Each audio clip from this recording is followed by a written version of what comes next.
그 역사에 만약은 없다라는 말이 있습니다. 아마도 이미 일어났던 사건에 대해서 다른 가정을 해봤자 달라지는 것이 없기 때문에 나온 말일 거예요. 하지만 우리는 때때로 재미 삼아서라도 만약에라는 가정을 해보는 편이죠. 마치 파스칼이 팡세에서 만약에 클레오파트라의 코가 낮았더라면 지상의 모든 표면은 달라졌을 것이다 라고 가정을 해봤던 것처럼 우리도 그런 만약이라는 상상을 해볼 때가 있는 겁니다. 예를 들면은 만약에 신라가 아니라 고구려가 삼국을 통일했다면 우리나라의 지도가 바뀌었을 것이야 라고 상상도 해보고요. 만약에 일본보다 우리가 먼저 근대화를 했더라면 우리가 일제강점기 아픔을 겪지 않았어도 됐을 것이야 라고 생각도 해보는 것이죠. 여러분 혹시 이런 만약에를 상상해 본 적 있으십니까?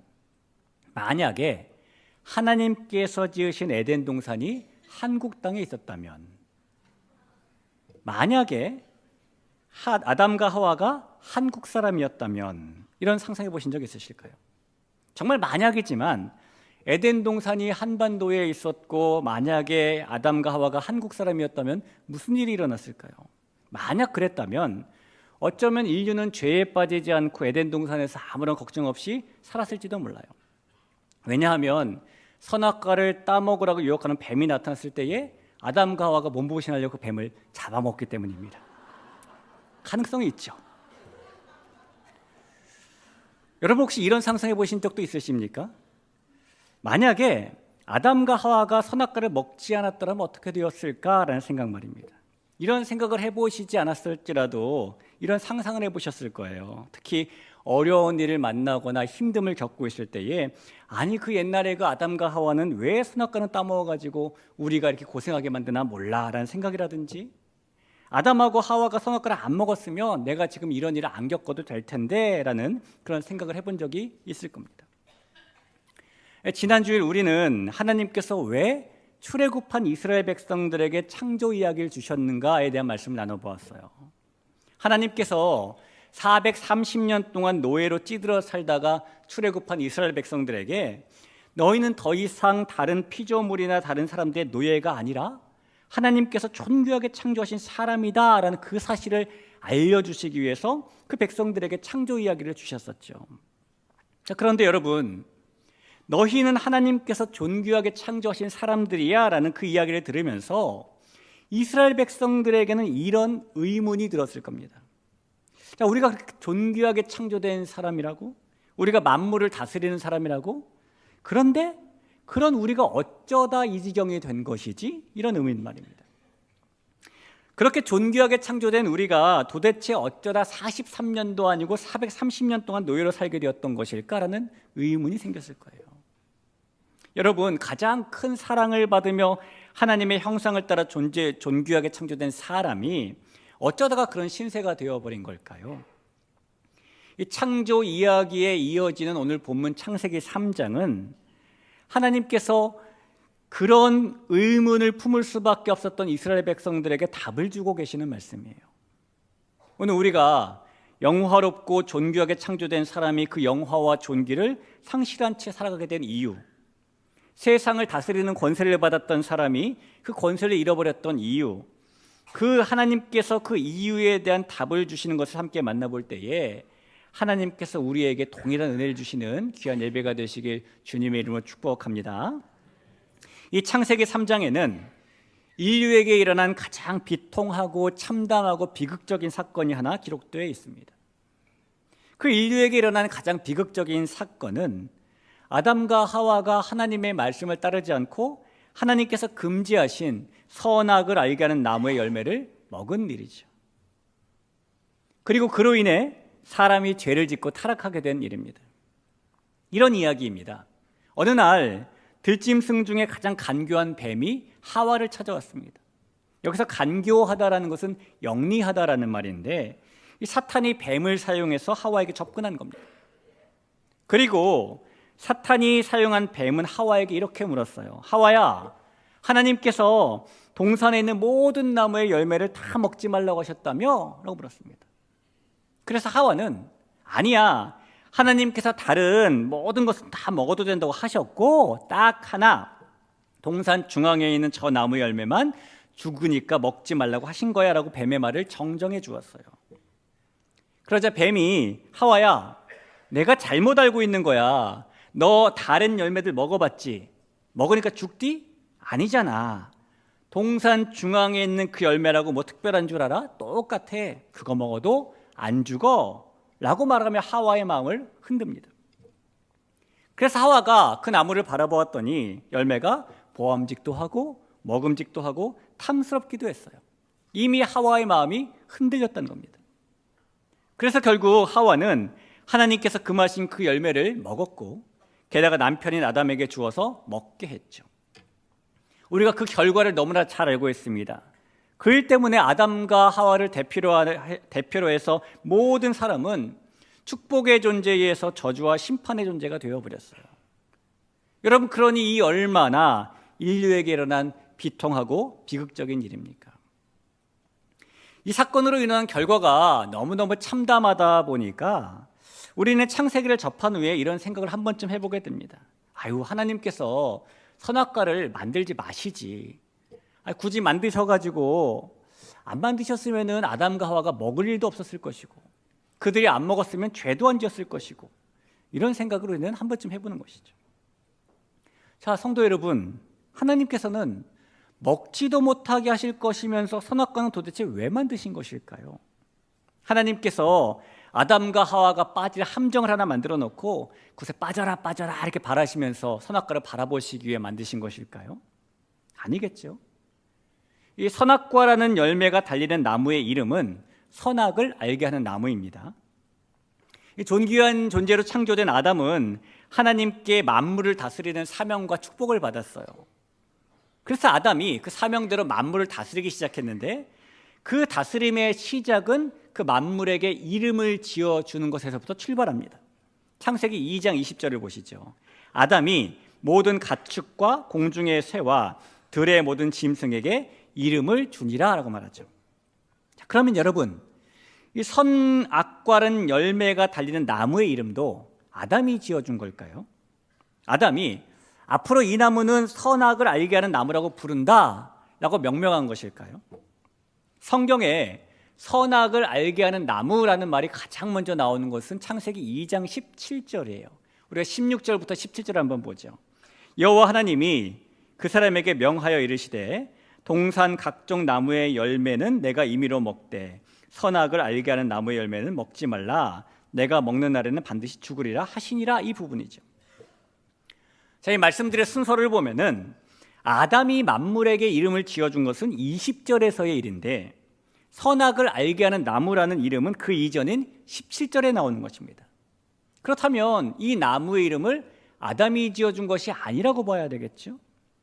게다가 조금 전에 읽은 2장 16절에서는 여호와 하나님이 이르시되 라고 말씀합니다. 그러면 여러분, 이 나무의 이름을 누가 지은 것입니까? 누가 이 나무를 선악을 알게 하는 나무라고 부르신 것이죠? 하나님이십니다. 하나님께서 동산 중앙에 선악과를 열매로 맺는 나무를 놓으시고 아담과 하와에게 이 나무의 열매는 절대로 먹지 말라라고 명령하시며 그 나무의 이름을 선악을 알게 하는 나무라고 지으신 겁니다.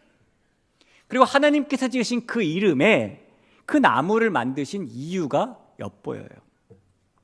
성도 여러분, 하나님께서 선악을 알게 하는 나무를 만드시고 동산 중앙에 놓으신 이유는 아담과 하와에게 그 이름처럼 선과 악의 기준을 세우기 위해서입니다. 하나님께서는 아담과 하와에게 그 나무를 볼 때마다 하나님의 명령을 기억하게 하시고 무엇이 선이고 무엇이 악인지 기준을 분명하게 하시기 위해 그 나무를 세우셨다는 거죠. 여러분, 기준이라는 게 뭔가요? 어떤 사람이 개와 달리기를 했어요. 근데 열심히 달렸지만 개에게 지고 말았습니다. 그러자 결승선에 서 있던 사람이 그 사람을 보고 이렇게 말했대요. 개만도 못한 분, 그랬답니다. 근데 그 말을 듣고 기분이 너무 나쁜 그 사람이 열심히 더 달리기 연습을 해가지고 한 번 더 개와 시합을 했습니다. 그리고 노력의 결과로 이번에는 개와 동시에 결승선에 들어왔어요. 그러자 지난번 그 사람이 그에게 이렇게 말했습니다. 개 같은 분, 이렇게 말했어요. 너무 화가 난 이 사람이 달리기 연습을 또 하고 또 해가지고 마지막으로 한 번 더 개와 달리기 시합을 했어요. 그리고 이번에 드디어 결승선에 개보다 먼저 들어왔습니다.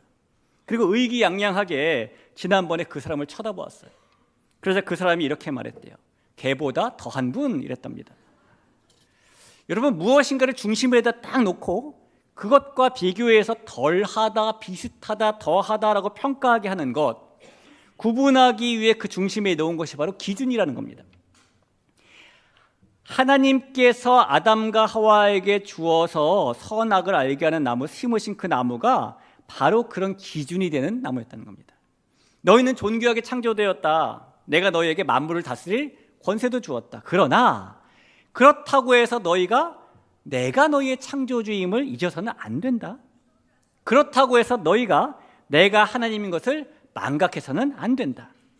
그러니 너희는 이 선악을 알게 하는 나무를 볼 때마다 이 나무를 기준으로 삼아서 꼭 기억해라.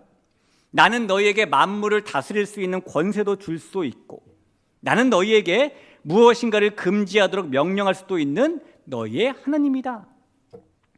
선악을 알게 하는 나무는 그렇게 말씀하시는 하나님의 주권을 인정하느냐 인정하지 않느냐의 기준이 되는 나무가 되는 것입니다. 자, 그렇다면 여러분, 이 선악을 알게 하는 나무는 과연 아담과 하와 앞에만 세워져 있던 그런 나무가 될까요? 하나님께서 아담과 하와에게만 기준을 세워주셨을까요? 그렇진 않죠. 하나님께서는 저와 여러분 앞에도 그 기준을 세워놓으셨어요. 그러니까 저와 여러분 앞에도 선과 악을 알게 하는 나무를 심어놓으셨다는 겁니다. 그래서 우리 눈앞에는 항상 그 나무가 서 있습니다. 그리고 그 앞에서 우리는 어떤 순간이나 또는 어떤 일을 만날 때에 하나님의 주권을 인정하고 기준에 부합한 결정을 하거나, 아니면 하나님의 주권을 인정하지 않고 기준에 벗어난 결정을 하며 살고 있는 것이죠. 사랑하는 성도 여러분, 저와 여러분은 우리 눈앞에 세워진 선악 앞에서, 그 하나님의 기준 앞에서 어떤 결정과 선택을 하며 살고 있을까요? 하나님께서는 분명히 우리를 사랑하시고 그 사랑으로 우리를 존귀하게 창조하셨습니다.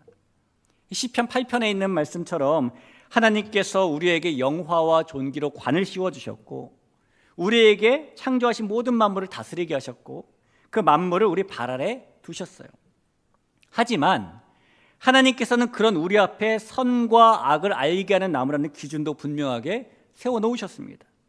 우리가 영화와 존귀로 관 쓰고 있는 건 맞지만 그 관은 하나님께서 쓰신 영화와 존귀의 관보다는 분명히 못한 관이고, 우리가 모든 것을 다스리는 것은 맞지만 그런 우리는 하나님의 다스림을 받아야 되는 것이고, 우리가 만물을 발 아래 두고 있지만 그런 우리는 역시 하나님의 발 아래에 있는 것이라는 그 기준, 우리의 존재와 인생과 우리의 꿈과 계획과 우리의 가정과 교회와 우리의 모든 것을 주관하시는 주권자가 하나님이시라는 기준, 하나님께서는 우리에게 그런 분명한 기준을 세워놓으셨다는 겁니다. 성도 여러분, 하나님께서 내가 너희의 창조자고 내가 너희의 주권자고 내가 너희의 하나님이다라는 분명한 기준을 우리 앞에도 세워놓으셨다는 사실을 기억하시기를 바랍니다. 그리고 그 하나님의 기준에 따르며 사는 삶이 바로 우리의 삶이 될 수 있기를 주님의 이름으로 축원합니다. 그런데 여러분, 하나님께서 사람 앞에 창조주 하나님과 피조물 사람을 구분하는 분명한 기준을 세워놓으셨는데요, 만약에 그 기준이 깨어지면 어떻게 될까요? 하나님께서 하나님과 사람 사이의 기준을 세우시며 선악을 알게 하는 나무의 열매를 먹지 말라라고 아담과 하와에게 말씀하셨어요. 그리고 그것을 먹으면 반드시 죽는다라고 강조하여 말씀하셨습니다. 창세기 2장 17절을 한 번 더 보시죠. 선악을 알게 하는 나무의 열매는 먹지 말라. 내가 먹는 날에는 반드시 죽으리라 하시니라. 하나님의 말씀은 제발 그렇게 좀 해줬으면 좋겠다라는 부탁의 청유의 말씀도 아니고 권유의 말씀도 아니에요. 매우 강한 금지의 명령의 말씀입니다.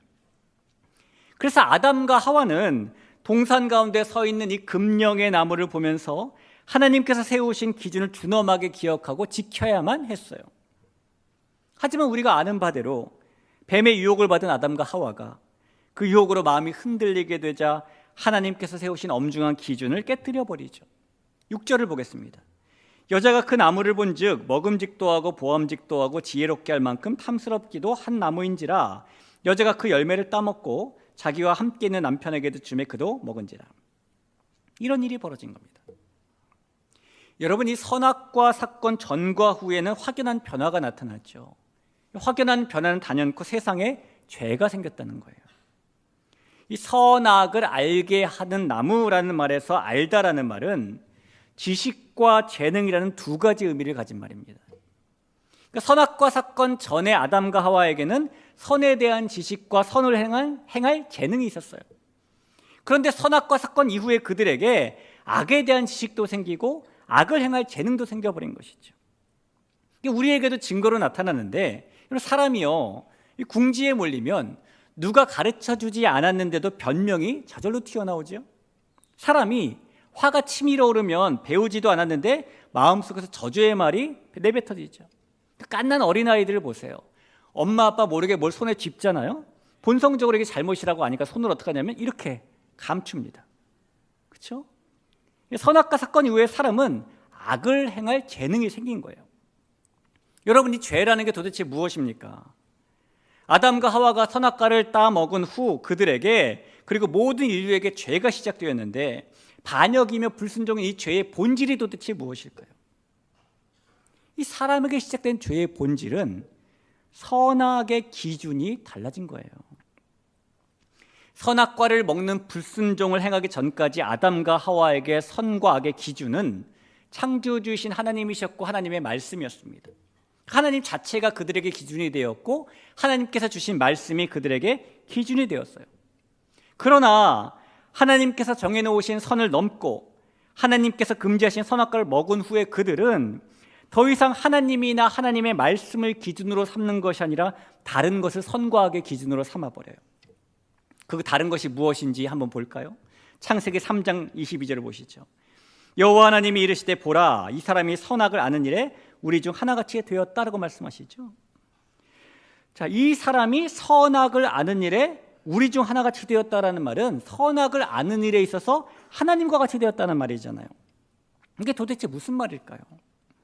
사람이 선악을 아는 일에 있어서 하나님과 같이 되었다라는 말은 하나님께서 원래 선악의 기준이 되시는 분이신데 선악과를 먹는 불순종을 한 후에 아담과 하와가 자신들이 선과 악의 기준이 되었다라는 그런 말씀입니다. 그래서 사람이 하나님과 같이 되었다라고 말하는 거예요. 이전에 하나님과 하나님의 말씀을 따라 선과 악을 구분하던 사람이 이제는 자신의 생각에 따라서 자신이 보는 것이 보암직하거나 또 자신이 품는 것이 먹음직하거나 탐스럽게라도 하면은 그 자신의 생각과 자기 자신에 따라 선과 악을 구분하게 되었다라는 의미인 거예요. 하나님의 말씀을 따라 살던 사람이 자신을 기준으로 삼아 살게 된 것이죠. 사람 자신이 선과 악을 구분하는 일에 있어서 하나님의 자리에 앉아버린 겁니다. 이것이 사람이 선과 악을 알게 되었다는 말씀이에요. 여러분, 죄의 본질은 더 이상 하나님과 하나님의 말씀을 선악의 기준으로 삼지 않고 모든 일에 자기 자신을 기준으로 삼는 것입니다.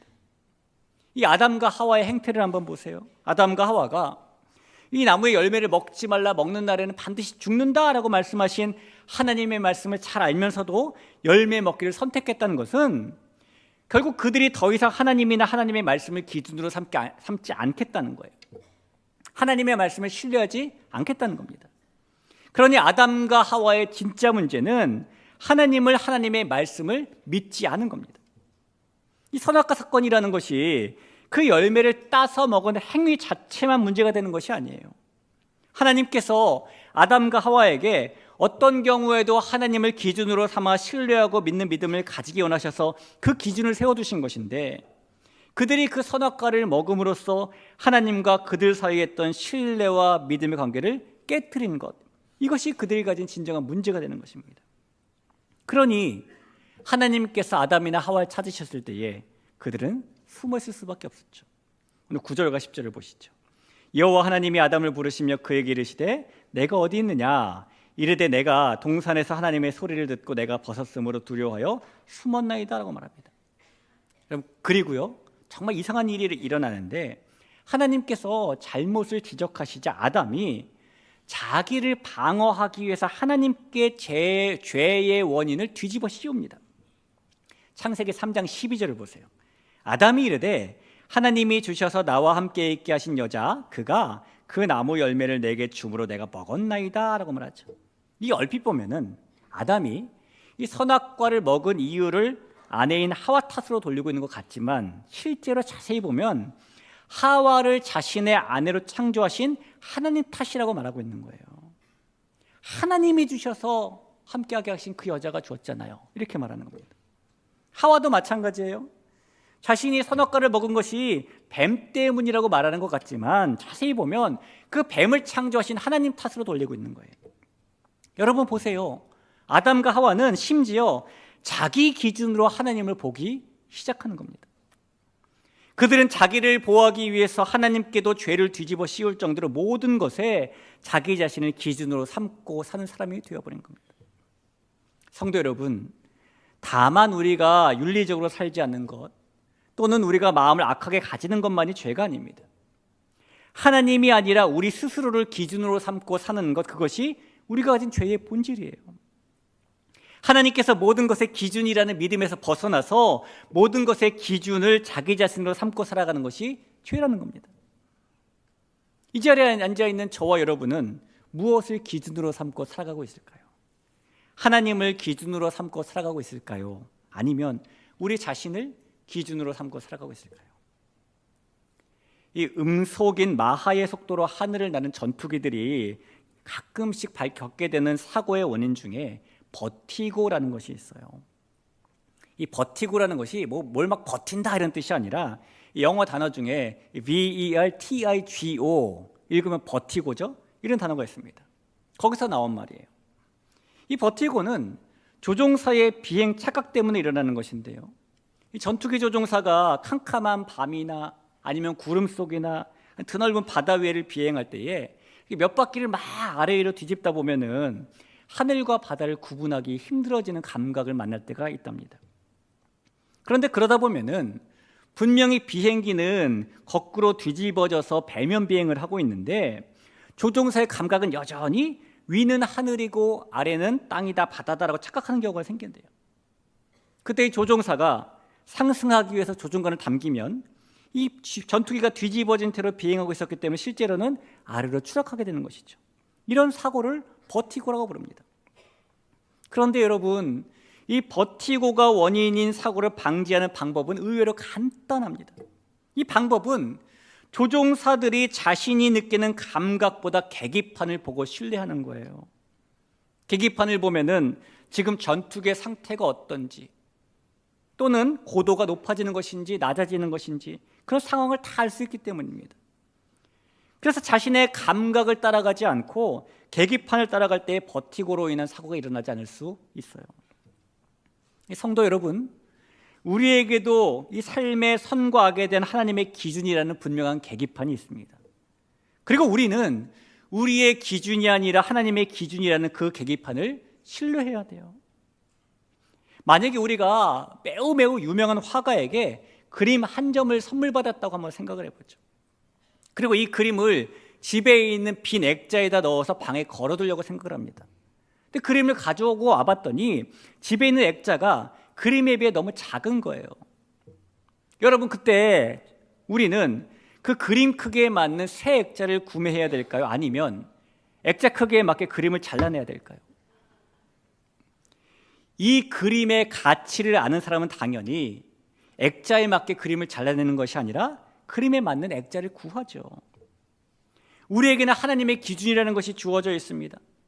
그런데 그럴 때 우리는 어쩔 수 없어, 하나님께서도 이해해 주실 거야, 이건 다 하나님을 위한 일이야 라고 말하면서 무엇이 하나님의 기준인 줄 알면서도 우리 자신을 기준으로 삼아 선택해버릴 때가 많아요. 마치 이 값진 그림을 잘라서 작은 액자에 끼워 넣은 다음에 그럴 수밖에 없었어 라고 말하는 것처럼 미련한 일을 행할 때가 있다는 겁니다. 여러분, 다시 한번 간곡히 부탁드리건대 우리는 분명히 우리 삶의 또 모든 일에 대한 기준을 하나님과 하나님의 말씀으로 삼고 살아야 됩니다. 우리가 어떤 마음을 품어야 하는가, 우리가 어떤 생각을 해야 되는가에 대한 기준도, 우리가 어떤 말을 해야 되는가, 어떤 계획을 세워야 하는가에 대한 기준도, 우리가 어떤 믿음을 가져야 하는가, 어떻게 하나님 나라를 살아내야 되는가에 대한 기준도, 모든 일에 대한 기준을 하나님으로만 삼고 살아야 된다는 것입니다. 사랑하는 성도 여러분, 죄의 본질이 선악의 기준을 하나님에서 자기 자신으로 바꾼 것이다라는 것을 꼭 기억하면서 하나님과 그 말씀을 유일한 기준으로 삼고 살아가는 우리 모두가 될 수 있기를 주님의 이름으로 간절히 부탁하며 축원합니다. 430년 동안 노예로 살다가 출애굽을 한 이스라엘 백성들이 하나님께서 모세를 통해 주신 창조 이야기를 들으며 자신들이 하나님께서 사랑하셔서 존귀하게 창조하신 사람들이라는 사실을 알게 되었어요. 그리고 그 사실을 알게 된 이스라엘 백성들이 그런 자기들이 도대체 어쩌다가 430년 동안 노예로 살게 된 것이었을까? 대건절 자신들이 어쩌다가 이 지경이 되었을까라는 의문이 들었을 때에 그들은 선악을 알게 하는 나무의 사건 말씀을 통해서 그 이유를 발견하게 되었습니다. 사람이 자기의 기준을 따라 눈앞에 있는 선악과를 먹었기 때문이었구나. 사람이 하나님을 버리고 자신을 기준으로 삼았기 때문이었구나. 그래서 이런 비참하고 참담한 비극이 일어난 것이구나라는 것을 알게 되었던 겁니다. 그리고 그 이스라엘 백성들은 너희는 광야에서 앞으로 들어갈 가나안에서 과거 그 아담과 하와처럼 나를 버리고 너희 자신을 기준으로 삼고 살지 않았으면 좋겠다라고 말씀하시는 하나님의 마음을 알게 되었죠. 너희는 어떤 경우에도 나와 내 말을 기준으로 삼고 따르며 신뢰했으면 좋겠다라는 하나님의 뜻을 알게 되었던 겁니다. 하나님께서 그들에게 너희는 너희 눈앞에 서 있는 선악을 알게 하는 나무를 보고 나를 더 신뢰하라고 말씀하시는 것이 바로 오늘 내용의 취지입니다. 여러분, 만약에 저와 여러분이 에덴 동산에 살고 있던 아담이었다면, 만약에 저와 여러분이 그곳에 있었던 하와였다면 우리는 우리 눈앞에 있던 선악을 알게 하는 나무, 그 나무의 열매를 따서 먹었을까요? 먹지 않았을까요? 이게 고민해 볼 필요도 없습니다. 왜냐하면 지금도 우리 눈앞에는 선악을 알게 하는 나무가 서 있기 때문이에요. 지금도 하나님의 기준이 우리 앞에 서 있기 때문입니다. 그리고 하나님께서는 오늘 그 나무 앞에 서 있는 우리에게 이렇게 말씀하시는 겁니다. 너희는 더 이상 너희 자신이 선악의 기준이 되지 말았으면 좋겠다. 너희는 더 이상 너희 스스로의 생각과 마음을 따라 살지 않았으면 좋겠다. 너희는 눈앞에 선악과를 세우고 나와 내가 너에게 주는 말씀을 기준으로 삼아 살았으면 좋겠다. 하나님께서는 우리에게 그렇게 말씀하시는 거예요. 그 나무 앞에서 우리는 우리가 왕과 주인이 되어 스스로의 기준에 따라 인생을 살 것인가, 아니면 하나님을 신뢰하고 믿으며 하나님의 말씀과 하나님을 기준으로 삼아 살 것인가를 결정하게 됩니다. 하나님께서는 아담과 하와를 사랑하고 신뢰하셨잖아요. 그래서 그들에게 모든 것을 내어주셨고 단 하나 하나님의 기준만 따르기 바라셨죠. 그 하나님께서 저와 여러분에게 대하시는 것도 똑같습니다. 하나님께서 우리가 어떤 경우에도 하나님을 신뢰하고 믿는 믿음을 가지기 원하세요. 그래서 우리에게 모든 것, 심지어 아들인 예수님까지 내어주신 것 아니십니까? 그러니 여러분, 우리는 아무리 세상이 유혹할지라도, 아무리 우리 눈앞에 서 있는 선악과가 보암직도 해 보이고 먹음직도 해 보이고 탐스러워 보일지라도 그것을 먹으면 죽으리라고 말씀하신 하나님의 말씀을 기준으로 삼아 신뢰하고 믿는 믿음을 가져야 하는 것입니다. 그것이 오늘 우리에게 요구되는 믿음이에요. 존귀한 성도 여러분, 선악을 알게 하는 나무 앞에서 항상 하나님과 그 말씀만을 기준으로 삼고 그 기준을 따라 살 수 있기를 간절히 바랍니다. 그럴 때에 하나님을 영화롭게 하기 위해 창조된 우리의 본래의 모습대로, 하나님께서 존귀하게 창조하신 우리의 본래 모습대로 우리 하나님의 은혜와 축복만을 받으며 살아가는 사람들이 될 거예요. 그런 우리 모든 대길의 믿음에 권속될 수 있기를 주님의 이름으로 축복합니다.